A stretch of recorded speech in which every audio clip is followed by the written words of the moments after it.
Почитувани, добар ден! Започнуваме со вестите на Канал 8. Во општина Кочани се одржа работен состанок, на кој единствена точка на дневен ред беше преземањето мерки за заштита од пожари. На средбата присуствуваа представници од институции и служби кои се директно вклучени во превентивата од огнената стихија, а беше упатен апел до граѓаните за внимателно однесување при палење оган на отворен простор. Високите дневни температури и сушењето на вегетацијата се главните предуслови за зголемен број пожари на отворен простор на територијата на целиот источен регион во државата. Поради тоа, локалните самоуправи треба да преземат превентивни мерки за заштита од огнената стихија, а што беше и повод во општина Кочани да се одржи работен состанок со представници од полициската станица, Центарот за управување со кризи, од подружницата Осогово на јавното претпријатие Македонски шуми, од територијалната противпожарна единица и други субјекти што можат да помогнат во зголемувањето на заштитните активности. На состанокот беше укажано како да се действува за да се намалат ризиците од појава на пожар, пред се на отворен простор. Пред се посебно да се даде акцент на излетниците кои што во овие, да речеме, во овие топли денови се посебно присутни во планините, каде што со мало невнимание можат да направат поголеми штети. Ќе бидат спроведени одредени патролни служби, составени мешовите патролни служби, составени од повеќе институции, кои што превентивно ќе влијат и ќе делат флаери на луѓето, на граѓаните кои што ќе бидат затечени на местата каде што се предвидени за излетници. Така да овој состанок е точно на време, пред се зголемените температури условуваат можност, и тоа голема можност за појава на шумски пожари, така да вниманието треба да биде насочено кон сите љубители на природата, да бидат крајно предпазливи, за да не доведеме појава на несакани елементарни непогоди од типот на пожар.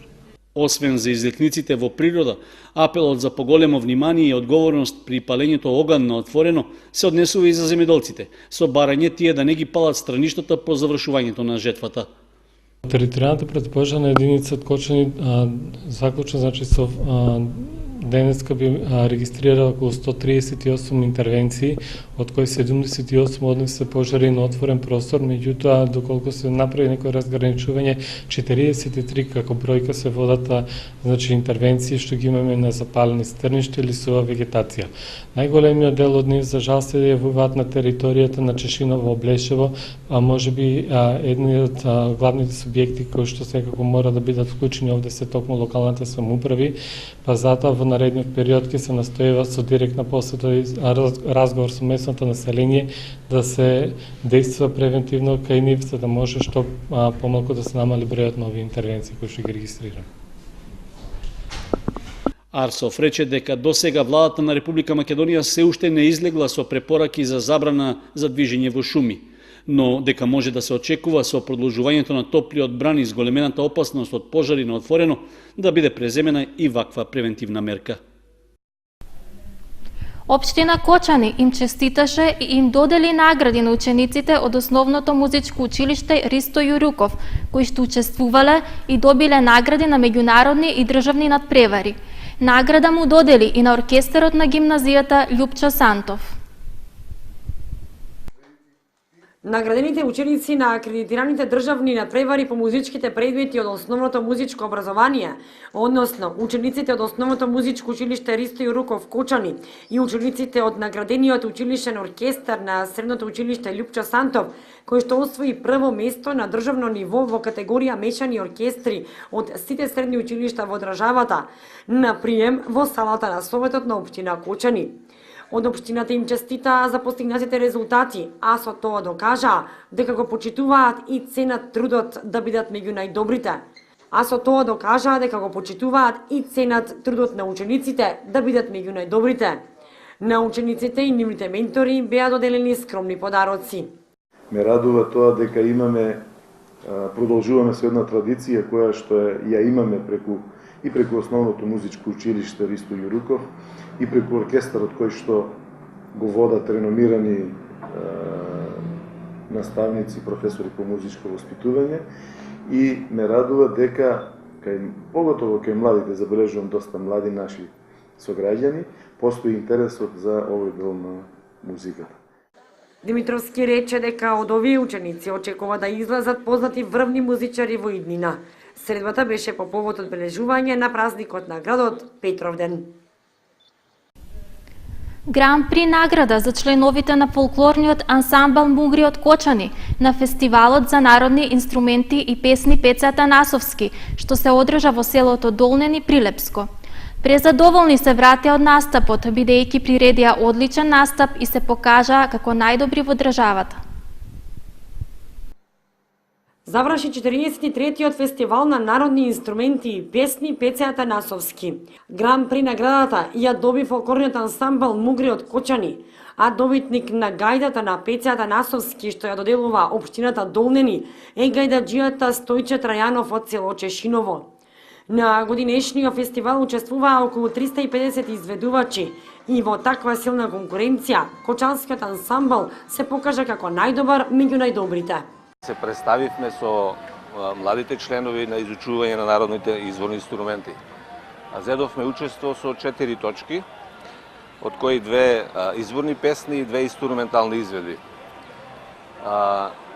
Членовите одлично и овој пат потврдија и покажаа дека се снајдуваат и одлично ги изучуваат и ги свират овие изворни инструменти, така да оставивме силен впечаток кој жури комисијата едногласно ја додели првата Гран При награда за ФА Мугри. Имаше гости од страна, а сега знаеме дека на катедрите при основните училишта и на факултетите ги имаме изучување на овие изворни инструменти, така да имаше од повише школи представници и ученици, нивни ментори, професори. Значи имаше конкуренција сепак и оставивме силен впечаток доколку искрено да кажеме дека имаше стварно и добри и други изведби. Атанасов додаде дека од година во година расте бројот на млади учесници и членови во ансамблот кои што се интересираат за изучување на народните инструменти. За време на летниот период продолжуваат со настапите. Неодамна се вратија од фестивал во Бугарија, а следуваат настапи во Пехчево и турнија во Србија. Фестивалот во Долнени има за цел да ја негува и да ја зачува богатата изворна фолклорна традиција во Македонија. Во него учествуваат домашни и странски ансамбли кои го негуваат изворниот мелос.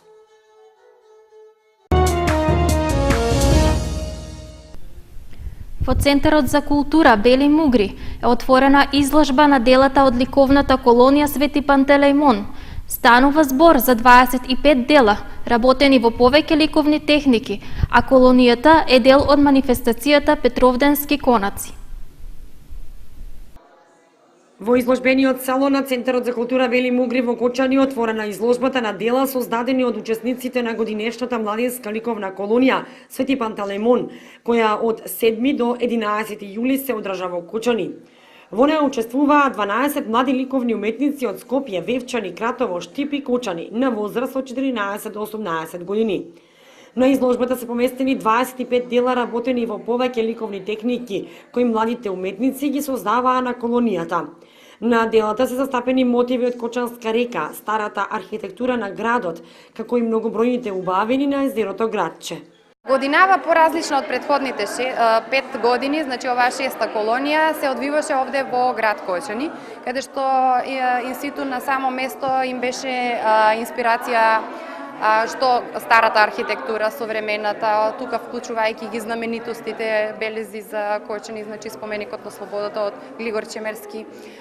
Сето тоа беше инспирација за уметниците и навистина заврши така како што заврши, значи успешно. Боите, хармонијата и сето тоа доживување го преточија на платната на свој начин, секој на свој начин. И како завршна изложба, што ја правиме секојаш на крајот од завршувањето на ликовната колонија, доделуваме награди. Меѓутоа, оваа година имавме претешка задача, бидејќи на некој начин сите се победници. Но мораше да се издвои прва, втора и трета награда.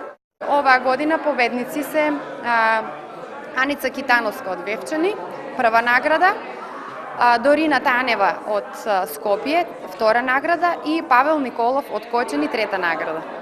Беше многу интересно, имате прекрасна архитектура и Добро ја совладавме.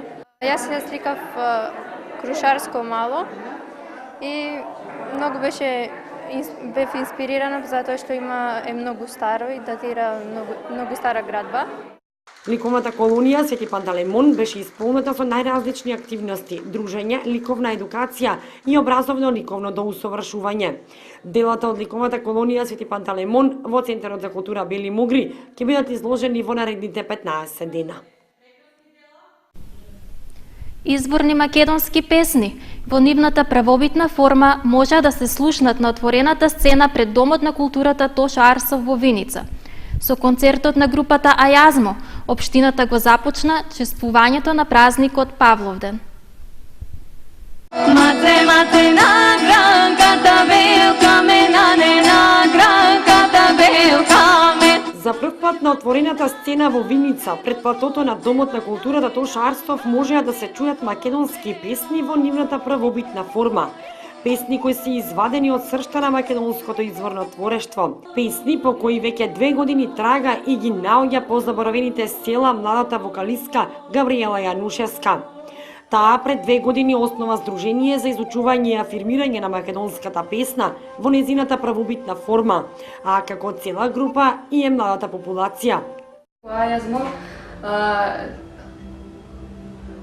постои од 2015 година и е формирано како Сдружение за изучување и за афирмирање на традиционалната македонска песна. Што значи дека секој кој што е заинтересиран да ја изучи македонската народна песна, без разлика на возраста која што има личноста, значи може слободно да дојде да посетува приватни часови, односно индивидуална настава ќе добие или пак групна во зависност од желбата од побарувачката. Тоа беше првичната идеја да луѓето кои што ќе посетуваат таа настава да можат еден ден и тие самите да излезат на сцена.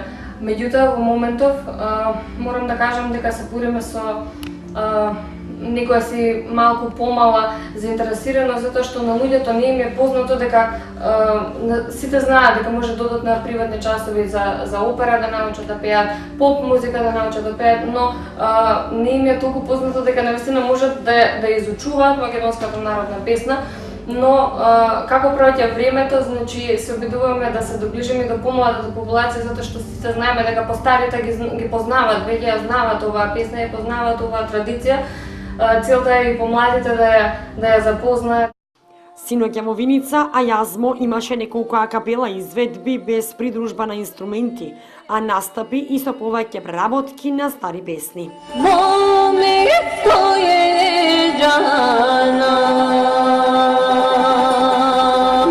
Со концертот на Ајазмо започна павлоденското чествување во Виница, а во текот на утрешниот ден ќе биде промовиран новиот проект на општина Виница за регулација на коритото на Виничка река, додека во вечерните часови најмладите ќе се забавуваат со перформансите на Баскерфест.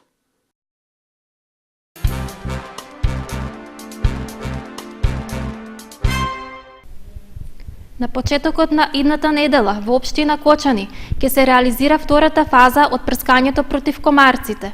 Третманот ќе биде од земја и тоа на подрачјето на градот и во селските населби во ремничарскиот дел од општината. Локалната самоуправа ја продолжува овогодишната борба против комарците на територијата на општина Кочани. По завршувањето на првата, веднаш започнуваат активностите од втората фаза на третманот. Според известувањето од локалната самоуправа, на почетокот на идната недела ќе се спроведе ново прскање од земја на територијата на ремничарските села и во градот. Се планира прскањето да се изведе в понеделник, 18 јули во доцните вечерни часови. При тоа ќе биде опфатено градското подрачје и селата Тркање, Горни и Долни Подлог, Мојанци, Градовци, Прибачево и Оризари. Целата акција ќе реализираат стручни екипи од институција што претходно беше избрана на јавен тендер.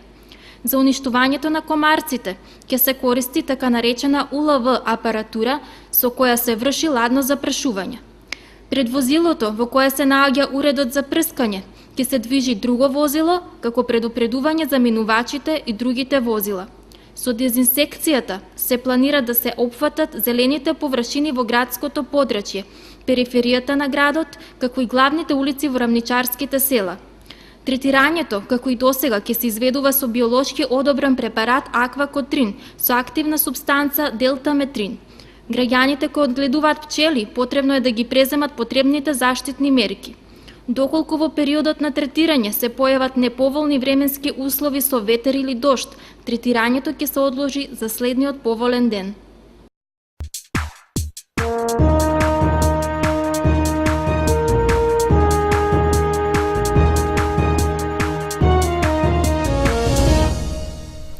Следуваат вести од спортот. Општинската организација на СДСМ е носител на спортска активност, со која се одбележува празникот на Кочани Петровден. Станува збор за турнир во мал фудбал, што годинава се организира за прв пат и на кој учествуваат 8 екипи. Петровденски турнир во мал фудбал во Кочани сепак се одржува. Откако минатата недела од локалната самоуправа информираа дека традиционалната манифестација се откажува затоа што за учество не се пријавила ниту една екипа. Како организатор на надпреварите, сега се јавува општинската организација на СДСМ од Кочани. Празничниот турнир започна со одигрување на првите 4 надпревари на спортскиот терен во населбата Сиви дом, а организаторите потврдија дека имало солиден интерес за учество. Откако локалната самоуправа на општина Кочани, начело со градоначалникот Радко Димитровски, не успеа да се договорат за да го одржат традиционалниот Петровденски турнир, кој се одржува последните 11 години традиционално. Комисијата за спорт при Социјалдемократски сојуз на Кочани достави барање до извршниот одбор на партијата за да го организираме ние. И од нив добивме дозвола и турнирот за краток рок се пријавија 8 екипи и кога веќе го направивме ние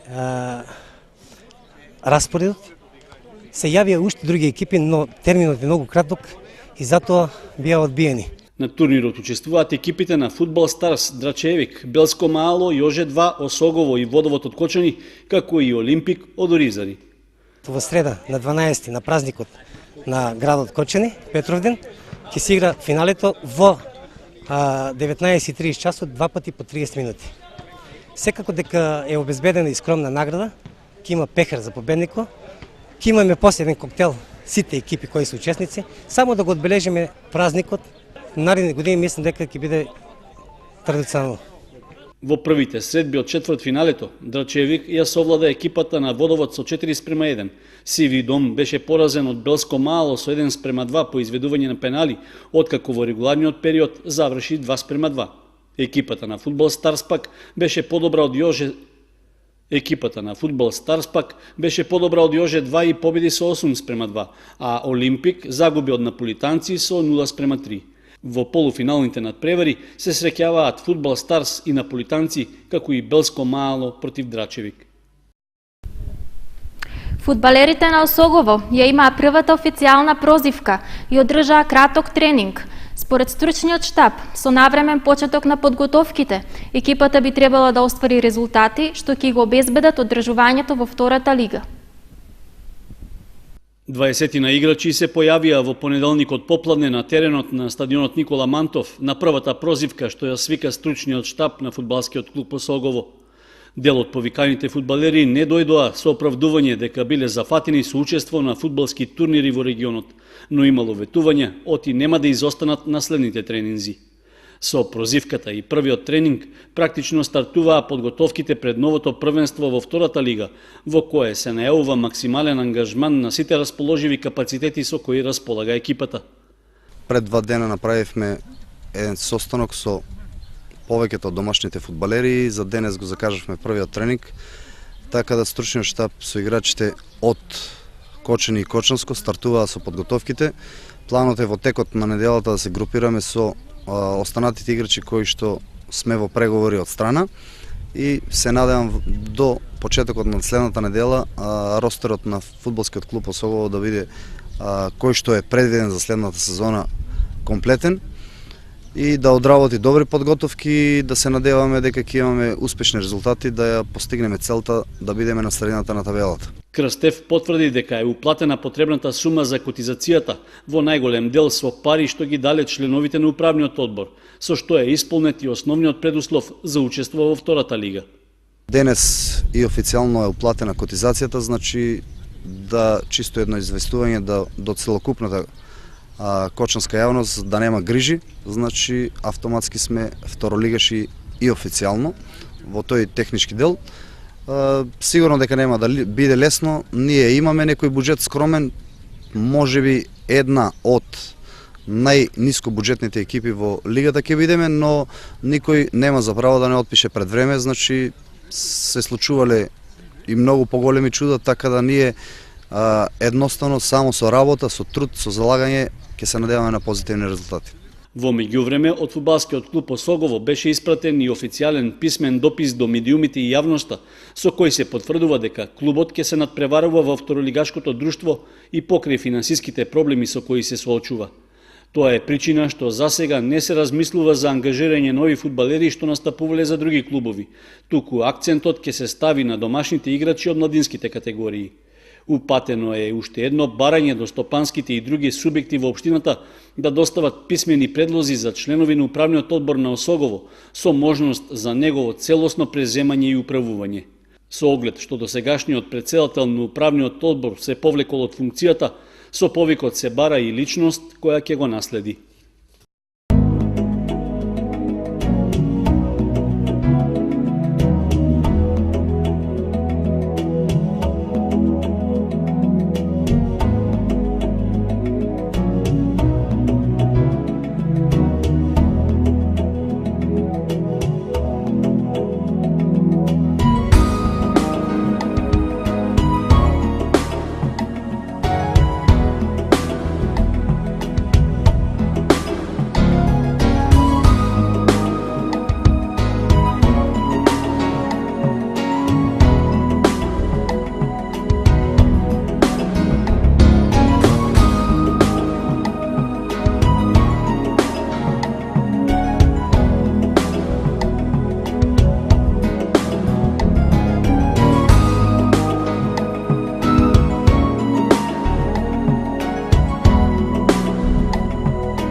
Ги следевте вестите на Канал 8. Останете и понатаму со нашата програма. Довидување.